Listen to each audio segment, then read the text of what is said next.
Jonathan Gresham, because of his stature, is going to be very hard to manipulate him, so Carter is going to have to bring his best. Yeah, Jonathan has got that low vertical base, and he knows how to use his body to the maximum amount of effort. This is a match that does not need you or I. It does not need color commentating play-by-play. This match here will tell the story itself live and in living color.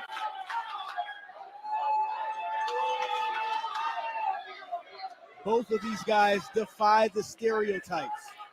They want to show what they can do in this match. Of course, Gresham, 15 years in this game. Darius Carter, a similar amount of time.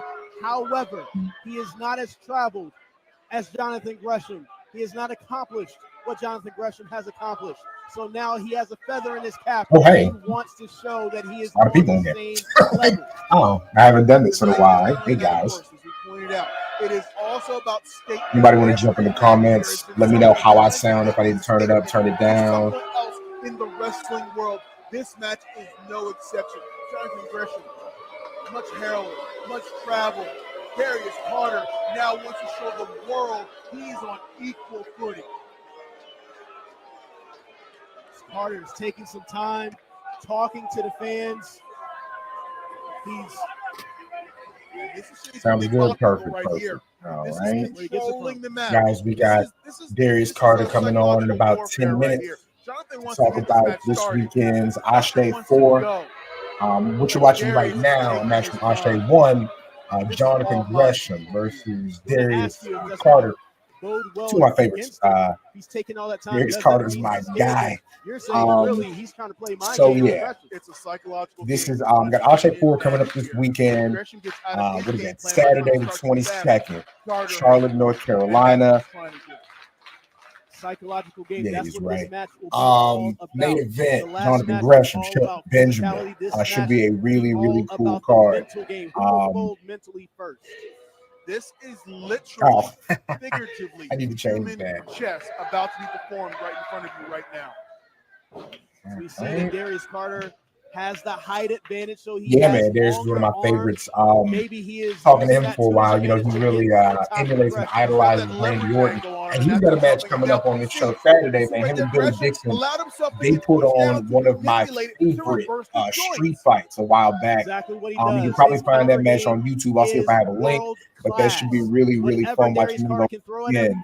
Billy Dixon, one of my favorites out of GCW. There's a lot of stuff locally here in Austin as well. Man, it's just a matter of time before Darius Carter's somebody on somebody's roster on TV. Really fantastic. Charlotte, North Carolina this weekend. When we talk to Darius Lockhart here in a little bit, we'll talk about what they're going to be doing pay-per-view wise. We'll definitely speak on what brought Ashe out. Why it's important. You look up and down this card, man. If you are a fan of independent wrestling all across the country, if you go to places locally, you're going to see a lot of talent that you are very, very familiar with. As he gets on here, let me see if I can run down the card for you real quick. And I will tell you, as Gresham has gotten bigger, he is also up his cardio game. I've seen this man go to the gym and do an hour of cardio and not even very heavy. So it's not okay. So main event: Shelton Benjamin, Jonathan Gresham, tag team match. It was going to be the King B's, Cheering the King and Danny B, who do a lot of work down here in Texas, versus Kiera Hogan and Tasha Steelz. Kiera is actually injured, so Jada Stone's going to be replacing her. So it'll be T Steelz, Jada Stone versus the King Bees. Again, grudge match, Billy Dixon, Darius Carter. The triple threat, Yaya, who's on. What do you think he did Ashe 3? Him versus man like Darius versus LeBron Cazone. That should be really cool. Karen Renee and Tootie Lynn. One of my favorites in the entire world, Kevin Knight versus Ian Maxwell. That should be super athletic. Be on the lookout for that one. Trevor Aon, Jordan Holt, Darian Bankston versus Owen Knight. Darius is making a really special announcement. Should D, Pan African World Champ, will be there. Wayhorn will be there. Faye Jackson will be there. So it should be a really, really fun show. So if you're in the Charlotte area, it's Piedmont Middle School. So it'll be this Saturday, June the 22nd, Piedmont Middle School. Tickets are on sale. I'll put a link here if you're looking to buy tickets.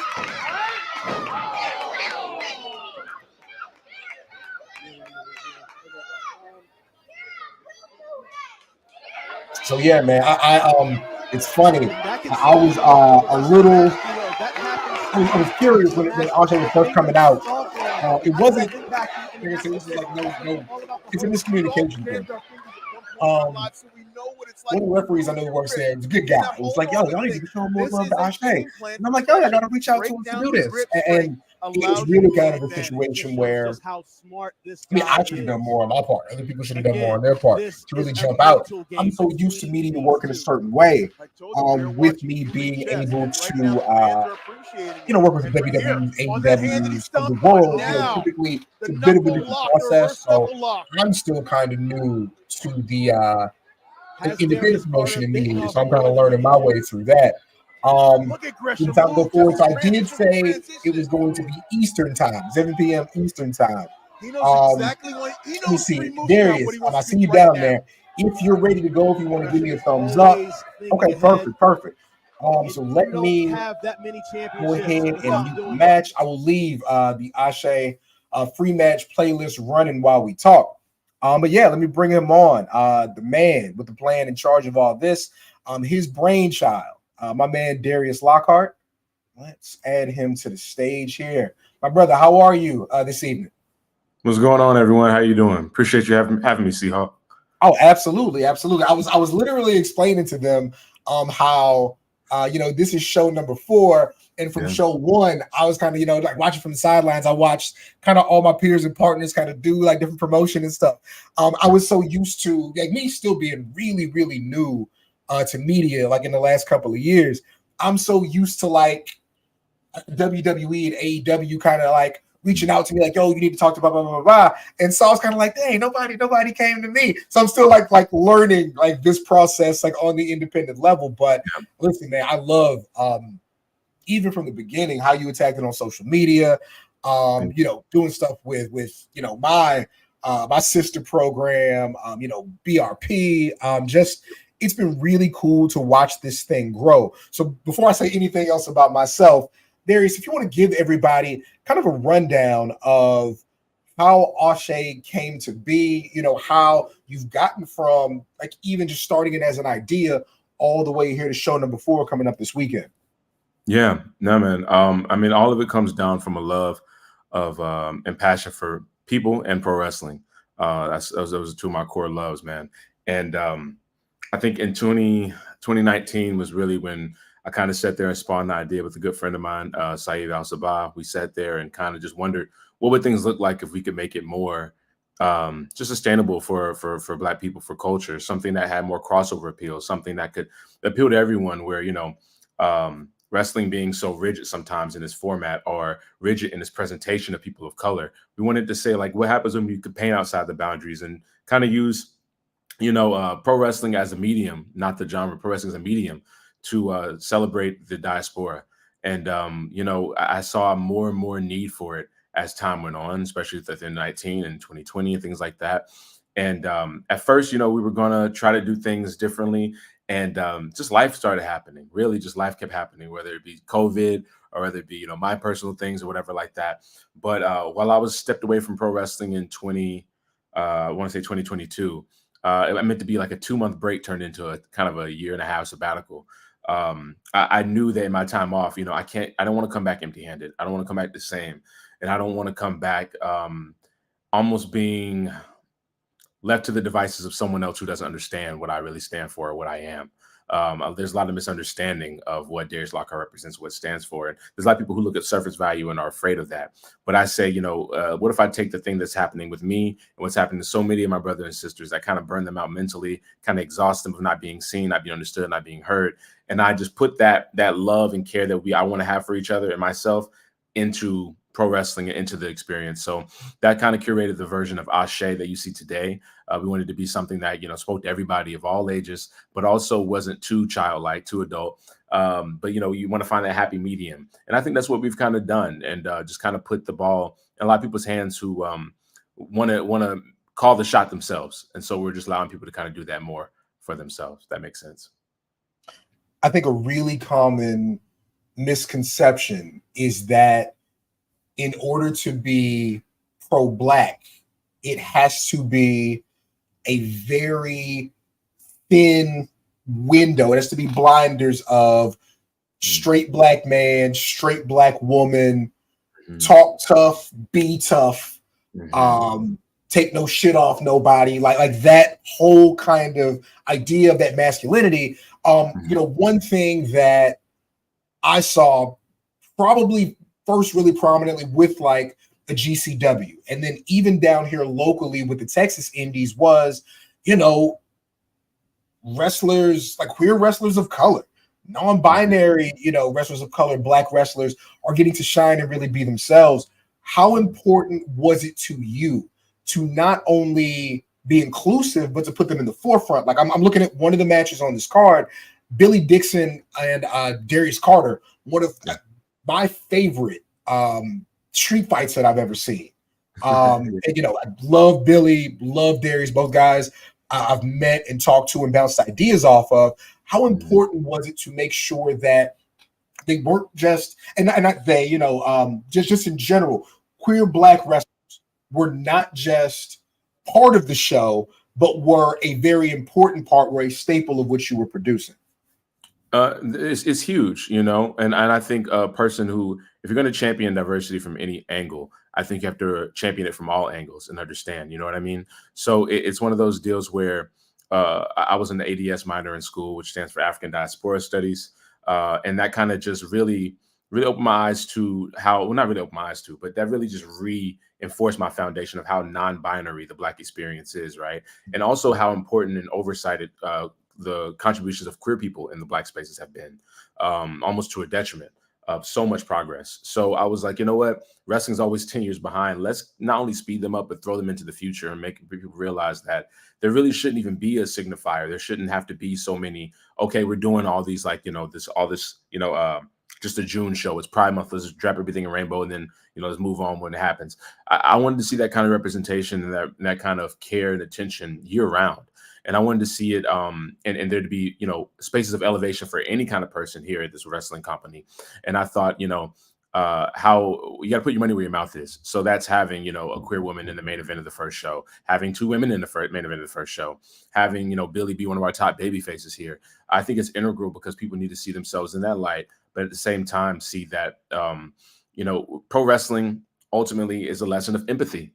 And it teaches, you're watching someone get beat up and you want them to make a rally and come back. And I think that's lost on people, because when you can empathize with any kind of person in that ring, no matter your creed or race or religion or whatever you've been grown up to believe, if you can empathize with someone, then you can see them. And if you can see them, then you can stand by them and hold hand in hand with them. And I think that's more important than moving forward in the world, the lone pro wrestling space.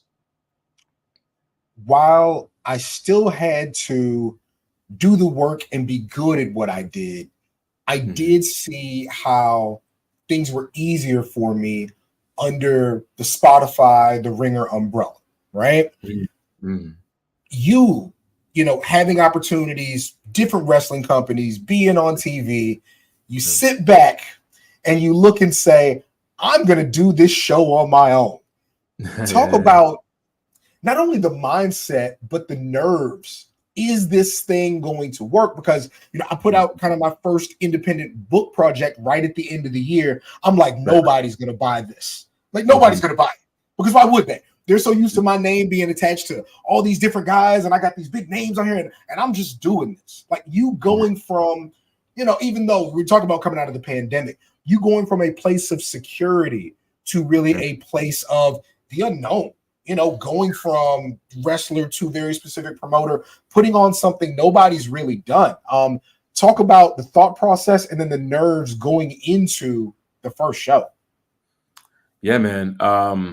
That's a great question, the one I haven't been asked before. So thank you for, diving into that. I think that, baby. That's why I see how you're the man. You know what I mean? That's why people come to you. This is, but that's a very good question in terms of just realizing that I sat around and watched so many documentaries of people telling me the history and the lineage of pro wrestling, and saw that so many didn't look like me. And I saw some of the same failures and mistakes to meet people where they're at, but also actually amplify authenticity outside the margins of what people think blackness is or whatever like that. And I go, okay, well, in order to change that, something has to change at the top. And I felt like, why not me? If not me, then who, right? And they're just kind of putting in one of those things where I felt like it was either keep doing what other people say, keep waiting and losing opportunities for people because they're determined to misunderstand you, or they're determined to misuse you, or they decide hey, we'll pocket it, we'll use you, have you in the room, but what we want to do with you is only but so much. It's really kind of the battle of knowing your worth, really, and knowing what you have to offer someone, and not wanting to be subject to other people's opinions of you. And so that plus I'm a hip-hop enthusiast. I kind of grew up, that's one of the music tastes I grew up on, and seeing the transition of that into independence and people taking independence of their own was also a really big like push of going, hey man, you can do this. You call yourself an independent wrestler. Why are you waiting for someone to see you? Why are you waiting for a bigger company to validate you? If I need those 3 big letters to validate me, then I'll never be enough, because when they're gone, if they hire me, they can fire me tomorrow, then what am I left with, right? Certainly the nerves are there. I can tell that's all talk, but when you start, it's just like, man, what if it doesn't work out? What if no one does show up? What if people think this is unnecessary? What if people think, they've forgotten about me because I didn't fall into the box that they want me to be in, or fall into the same archetype? But I had to kind of tell myself, you can't be the revolutionary Darius Lockhart doing the same thing as everybody else has done. A lot of people have gone to the and made great careers for themselves. Not that many people have started Ashe Wrestling. I can only count one on one hand. So, I'm thankful for that opportunity to believe in myself, really. And I just kind of swung for the fences and said, if it doesn't work out, then then there's something else on the other side. But it's definitely not the end. But I felt like this definitely had the means to work out. I had the ambition for it, at least.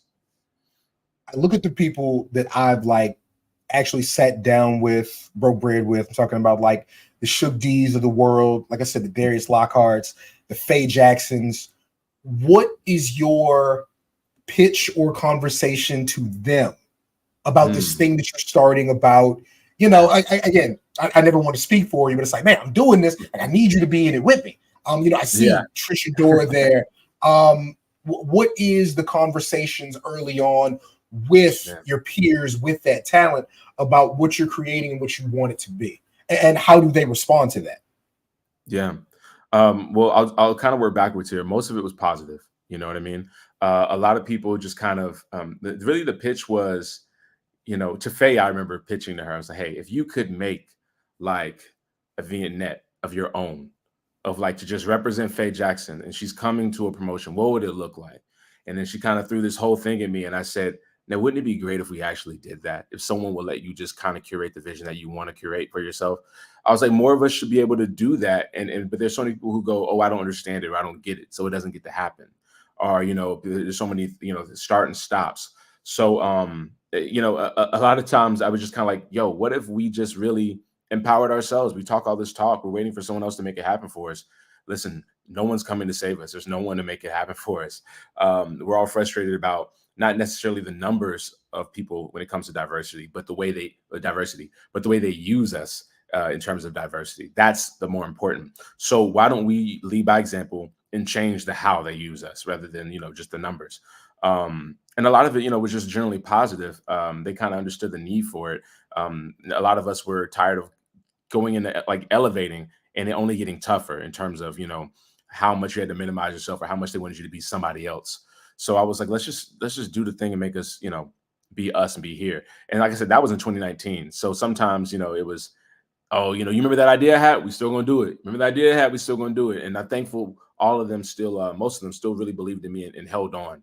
And there's some people you haven't even seen to be a part of Ashe yet that I've had that conversation with, and they will be on the way, which is really cool. When it comes to just, I see someone in the comments saying, great question, because having Trish versus Aja is mind blowing to me. That was just more of a, hey, Trish, you're my homegirl. This vision I've been having. Not, we see you in a match every other weekend, killing it. All these stars, all the stuff. But when's the last time someone told a story with you? When's the last time someone like bled into you, poured into you? And that goes for so many of us. And I really wanted to kind of do that too. A lot of it was pitching you guys, hey, let's have stories here. Let's have things that mean something. Let's have emotionality. That way we can get over without always having to bump and take a 450 to the floor to break our necks to get a pop. Let's work on TV stuff now. Let's do better now. So it was just really a spirit of if we know better and we think we can do better, then why don't we just do it? Let's do it ourselves and stop waiting for someone else. So that was easy. In terms of Aja, it was just a call, like, will you be on my wrestling show? Yeah. And she was the sweet lady, right? Yeah. So on the flip side of that, like I'm looking at the screen now, I see Jada Stone there. Mm-hmm. How is the conversation with a Jada Stone, a Charity King, a Danny B, a Kevin King? Because it's, and granted, you can speak to this better than I can. I'm talking from the standpoint of a fan of a kid who grew up. It's not that black folks didn't like each other, but especially a young black talent, we were fighting for spots. We can't leave a promotion that's going to have me on ROH or AEW. I can't step away, and Cam doesn't feel like this, but you see where I'm going with it. I can't step away from a TNA or a New Japan because I'm about to blow. What is the conversation like with these young kids? Because for me, what I've seen on the media side is that even though, I got one or two grays, I'm watching a lot of new media come up with these new kids, and they are receptive and they want to be a part of stuff and they want to build. Is it similar when you present something like that to them? Because who knows who's nice or not, but they all just seem like the greatest kids who grew up wrestling fans and want this thing to be great. Yes. So the question is more so, how do we get around the former? Well, not even have to get around the red tape, but like even so, your conversation with them, promoting, like saying, "Hey, I know that you got in 5 years, you might be the biggest star in your promotion or in wrestling, but this thing here now, I think is good for you." What is that like, and how do they receive that?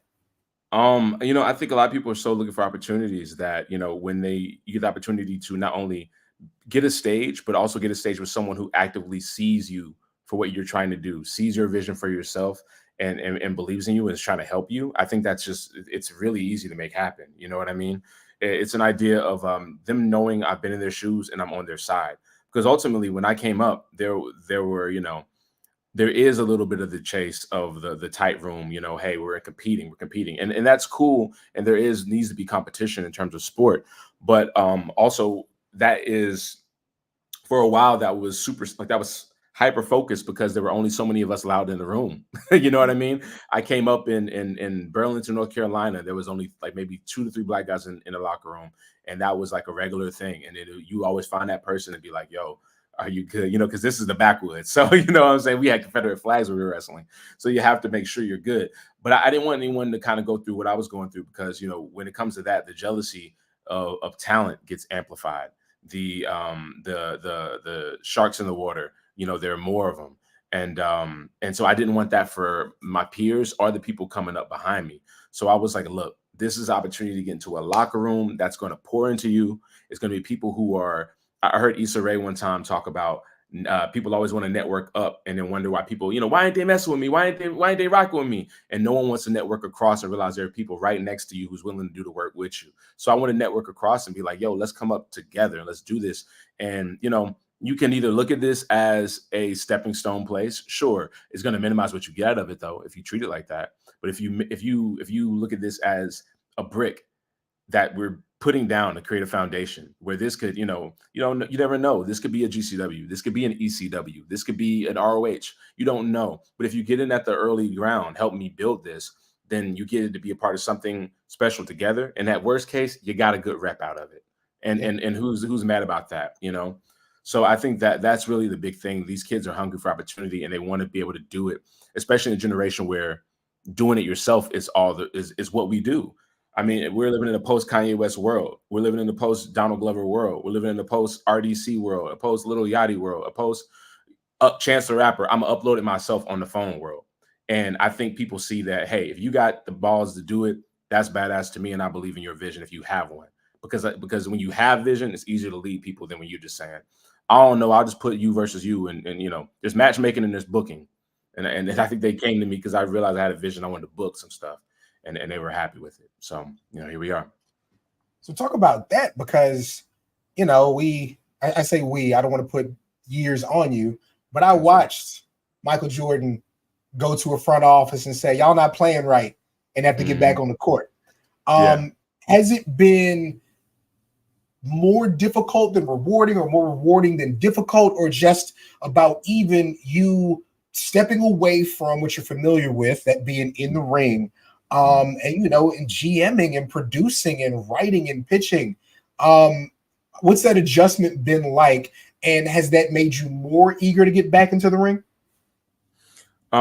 So that's a good question too. It's a real hard transition because I'm having to find balance. There's part of me that I'm sitting here editing a video or fixing the format of the show when I could be in the gym. You know what I'm saying? I could be going faster. So I think that balance is a little tricky for me myself.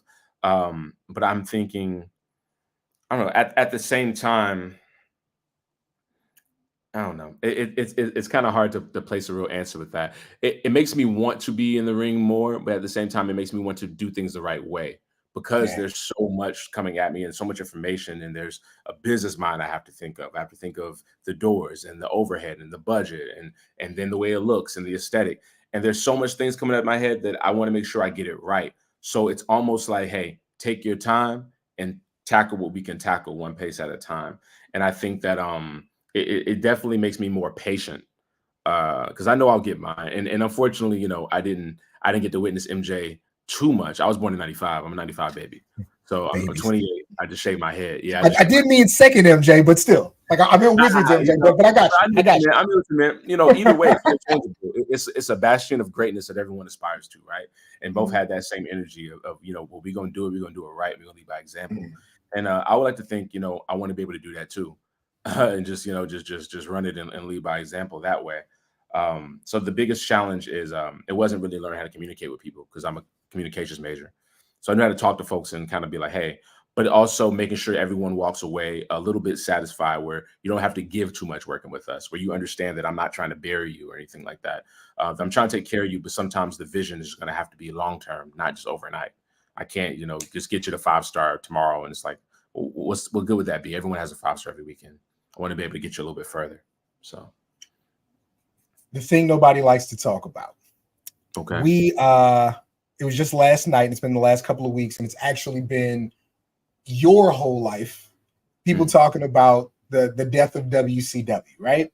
Oh, yeah. And you can speak to this, not only wrestling on the independent level, but now producing content on the independent level. Money. You're putting together these shows. I'm watching them. The aesthetic is great. The production value is great. The cameras are the Hest of D. You're bringing in top talent.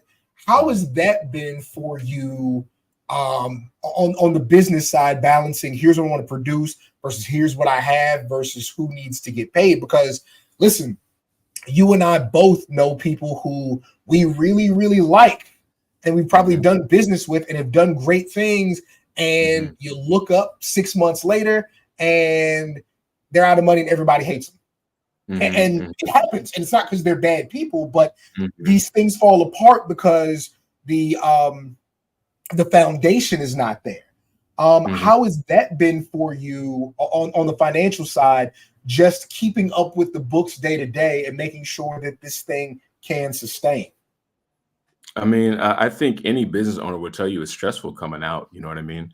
You got to spend a lot of money to make some money. And I know Jim Cornette used to have a saying where he would, I hate to quote that guy, but I remember I heard this was like, one of those old, like, WCW volumes or one of the, like, the Dark Side of the Ring talking heads bit. But I remember him saying, if you want to make $5 million in wrestling, start with 10, right? And so I was like, it's pretty funny, but it's true. You got to kind of put in with something. This is just, it's kind of a common sense thing. I don't book anything I can't afford. I don't wait for the door to pay you. I have your money before you get to the building. You know what I mean? And it's just a matter of timing and pacing and knowing what I can pull off and knowing what I can't pull off. knowing who I can book and knowing what I can't book. So it's just a matter of just me being smart, have financial advisors. I have all those things like that. And just me taking the time to just make sure I'm good and I'm not overextending myself. I won't say yes to anything I can't do. So that's really just a matter of that, to be honest with you. I was sent a question an hour ago, and it fits in perfectly.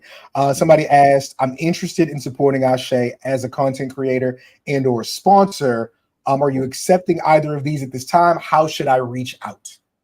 Yes, reach out to us at ashe@ashewrestling.com. In terms of sponsorships, we're still trying to work out the kinks, but I'm very open and interested into talking about it. Like I said, this is my 4th show, so I'm just learning still. I'm definitely learning. But in terms of, we're very open to vendorship. We're very open to sponsorship. We're very open to content creation collaborations. We've done it a few times. So just email us at ashe@ashewrestling.com. And hopefully I've been working on a sponsorship kit to put out there, so know people, we can offer them. Hopefully I'll be able to get that out very soon after this show coming up. This most recent Wale Mania that I did my very, very small part in helping to put on, honored Shelton Benjamin. I think that especially like your generation, kids born in the 90s coming up to wrestle, I think you guys have a real strong appreciation of who he is, what he does, not just the athleticism, but the longevity. Even when he stepped away from WWE, what he was able to do in Japan. What does it mean to you having him and Jonathan Gresham main event your most recent show that's coming up this weekend? To be honest with you, man, I don't take it that possessively. I think it's an honor, once I start thinking about, my promotion, I'm very almost a little detached in some ways, so I don't get a big head about things or don't get overzealous. Like, we talked about money. I think leaning into that is when you start to kind of lose yourself and go, well, I'll just and it's like, oh, slow down. Like it's a project that's all of, I think it belongs a little bit to everybody, especially now that it's in the world. So I have to be responsible and make sure.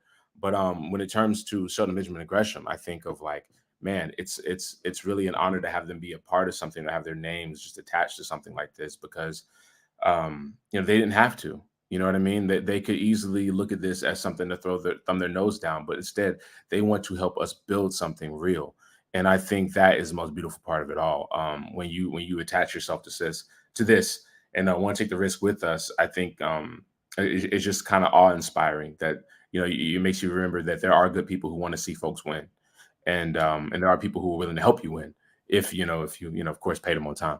But but Gresham is one of the best I've ever seen in my life, and I told him that show 1, and half the room is inspired by Shelton Benjamin. So many people, I don't want to say clones, but sons for sure. He has a lot of kids out there, and there's a lot of kids in his locker room. So we're just honored to be around him and hopefully learn from him. Hopefully, just being around creates an osmosis of just, a new standard, a golden standard, if you will.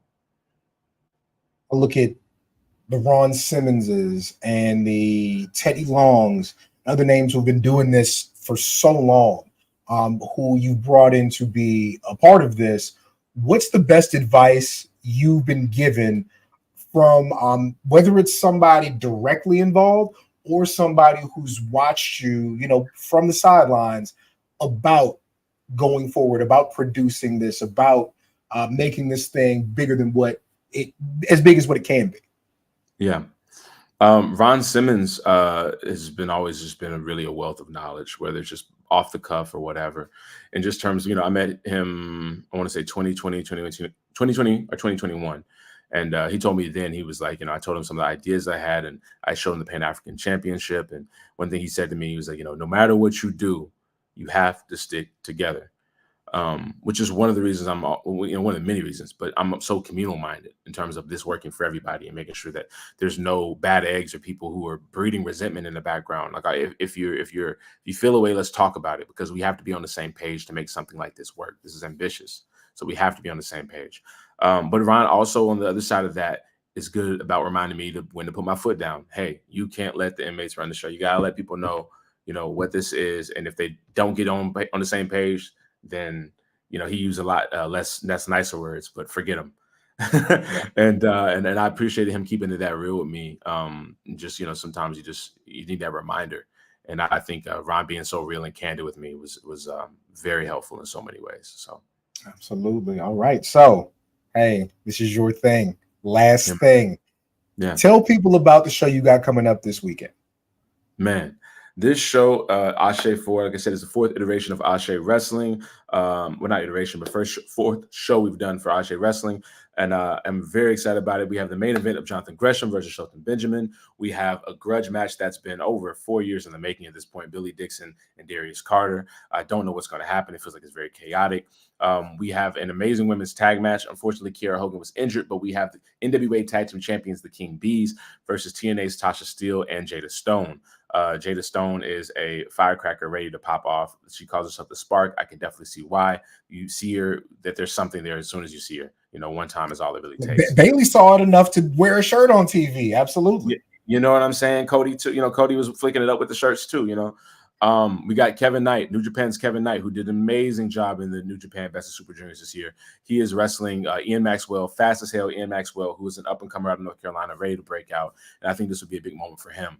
Owen Knight versus Darian Bingston. That is just a battle of who is the flyest at this point. They have some kind of there's a sort of resentment that's brewing really quickly. Owen is unfortunately 0-2 at the event, but he's willing to try to turn that around, and he's not about to let some new kid come in and give him a 0-3. He's not about to let him get a third loss. So Owen's definitely holding a lot in his pockets and holding a lot to chest when it comes to this. You got Karen Bam Bam Renee, who's making her Ashe Wrestling debut. I'm very excited about this young woman. She is been having her eyes on her for a while now, and I could just see her ready to blossom. So I'm sure she's ready to make a lot of statements coming this Saturday. And she's going against Tootie Lynn, the Little Blue Dragon, NWA mainstay. She is just a martial artist expert, the sweetest badass you'll ever meet. I'll tell you that much. She's the kindest woman who could ever, dislocate every bone in your body if she wanted to. You also have the triple threat match between LeBron Cozone, who's been making a name for himself at DPW in North Carolina. He's been killing it. Incredible stuff. Versus Man Like Darius, coming all the way from the UK to be here with us and everything like that. Mr. 0-1-2-1 himself, he is, I think, the future of British wrestling, if not the priority of the present. He's amazing. And he's going against one of my good friends in pro wrestling, the gifted one, Yaya, who's sort of the prodigal son of Ashe so far. People really have fallen in love with Yaya, and hopefully this is a breakout performance and year for him. I like to explain Yaya as if Shelton Benjamin himself and Willie Mack had a baby. It will probably be Yaya. Love hearing him on BRP. Super interesting, super energetic kid. Absolutely. Yeah, I can't wait for him to break out and do some more. And I'm thinking, if I've missed anyone, you got Trevor Aon and Jordan Holt. Trevor Aon, who has been low-key a pro wrestling veteran in Georgia, just waiting for that moment to really, snap out. But I'm not sure I've seen a crisper wrestler in quite a long time. Trevor Aon's incredible. And Jordan Holt is a young man who's less than 3 years in the business, but has a very humble hunger and desire to be better than the day before, and desire to make pro wrestling better that I like seeing in young men, especially here in North Carolina. So those are some of the cool matches that we have coming up. I'm ecstatic. I can't really believe it. I'm kind of pinching myself that we're doing this and doing it this fast, Ashe 4. But there's more to come. There's more to come, and that's what I want everyone to know. So fingers crossed that you guys tune in for Ashe 4 this Saturday. And if you're in town, there's no reason for you not to buy a ticket. I don't know why you would miss out on being able to meeting Shelton Benjamin, seeing Shelton Benjamin versus John Gresham live. We have, like I said, the meet and greet with Shelton Benjamin at 5:30. Doors open at 6:30. The show starts at 7:30. The live stream starts at 7:30. Performance by Goldman, who is debuting the new theme song for Ashe Wrestling that he wrote himself after seeing Ashe 1 and 2. He just, I guess, took it upon himself and put out one of the hottest tracks I've heard in a long time. It's going to be a phenomenal show. So hopefully you guys are going to be with us.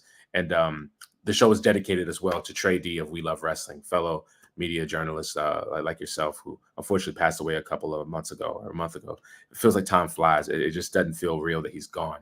But we were together for Big E's brunch in April. Yeah. Yeah. See what I'm saying? But it flies, So it's just yesterday you see him. But we're gonna do a 10-bell salute to honor my buddy Trey as well. And yeah, we're just looking forward to celebrating Juneteenth weekend with everyone and showing what Ashe Wrestling is all about. It's beautiful. Tickets as cheap as $5. If you're in the North Carolina area, show up to the show. And then they can order the stream via AsheWrestling.com, correct? Yes, sir. Yes, sir. You go to AsheWrestling.com and click Watch Ashe, and the stream will be right there for you to purchase.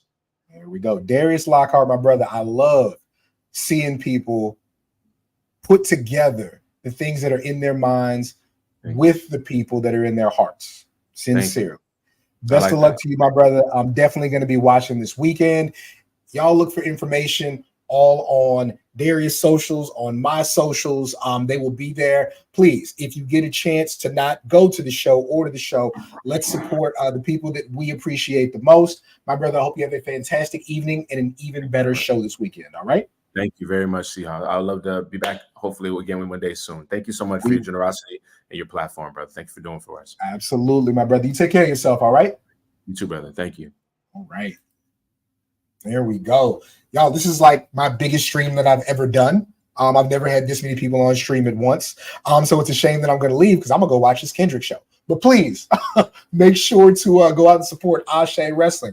Ashe for this weekend. I'll put links to tickets. You'll have also information on the website at that ticket link. So do what you can to go out and support the show. I will speak to you all soon. One love and God bless.